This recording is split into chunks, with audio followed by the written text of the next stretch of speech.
What's going on, ladies and gentlemen? Zoop here, but you obviously know that already. Hope you all are doing sober saliente. I want to take a moment to follow up on the two topics I threw out there this week so far. The first being a feeling that wargaming might be neglecting the mid-tiers, and the second being the need for a USN battleship split. Both of these topics were born out of conversations I had with the many players that attended the Anchors Away event in Massachusetts, and have been echoed in the past. First, which is a callback to the title of this video, through talking to the players that attended, there is still a very large amount of love for this game. So don't listen to the naysayers that say people are quitting in droves.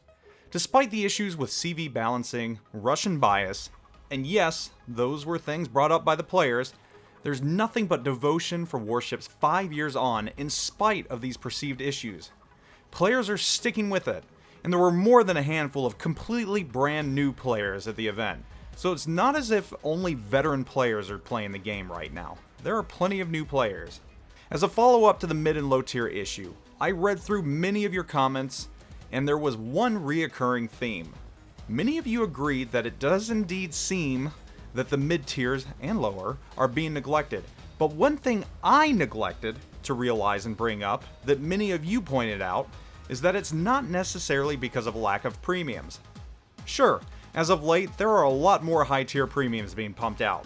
And yes, they make a lot more money. But you all pointed out that wargaming isn't providing a reason or incentive to play the mid tier and low tier ships we already have. That's a huge issue. Everything is mostly centered around tier 8 and above when it comes to contests and incentives. So you guys and gals are definitely right about that. And we do need more reason to play the mid and low tiers, not just premium ships being added to the game at those tiers. I'd gladly jump in my tier 5s if I have a good reason to do so, whether it be a new operation or new missions. Secondly, it's obvious everyone thinks we need a USN battleship split. Not only that, apparently a Royal Navy one as well, though I admittedly care less about that. American bias, what can I say? Many of you brought up very interesting ideas, and I'll admit my proposed lineup was just a suggestion. I wanted to get the ball rolling, and you all took it and ran with it. Another sign of the love and dedication for this game. More than a few of you suggested for this proposed line, instead of speed boost, provide defensive fire. That's a very good idea. Some of you said that you'd like to see the split start even sooner to get ships like Nebraska and Tennessee in. Again, awesome ideas. Some suggested not a secondary build split, but a slow and fast battleship split. Regardless the reason or the idea, you all definitely want something. I can only hope that Wargaming answers. It also seems many are fine with Ohio coming out first, as long as ships come in behind it. I suspect balancing the Ohio will be a pain.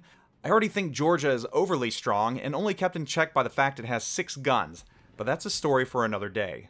At any rate, thank you for the feedback. As a community contributor, my goal is to be the liaison between you and wargaming, and vice versa. The ideas you leave, I pass on the best I can. And trust me, wargaming does watch the comments on these videos. I can't promise they act on them, but they definitely watch. A couple of administrative notes. If you're a long-time watcher and haven't played in over 90 days, or have never played, now's the time to get back in. Use the link in the description of this video for some hefty rewards. Over $50 worth in premium ships, coal, credits, and the likes just for coming back, starting up, and playing some nominal amount of rounds. Secondly, if you weren't aware, I have a Teespring shop with some shirts in it. I've seen players show up to both the New Jersey and Massachusetts wearing my Game of Thrones inspired shirt. If you drink and sing things, there's a link for that as well. And there's some other shirts that I created that I think are kind of funny. Lastly, once upon a time ago as a photojournalist, I still take photos as it's a passion of mine. If you want some Warships related artwork for your home or office, I'm slowly going to start adding those starting with Massachusetts. I have 2 different photos, one rendered as an oil painting and one as the original photo. Link for that is included as well. And yes, that's a lot of links and a lot of swag to buy thrown your way. But I much prefer this to saying, hey, give me donations while I stream and you'll get nothing other than me streaming in return. That's just me. Anyhow, thanks for checking everything out. Thanks for watching. I think I'm done now. Have a great week, month, and year. Zoop out.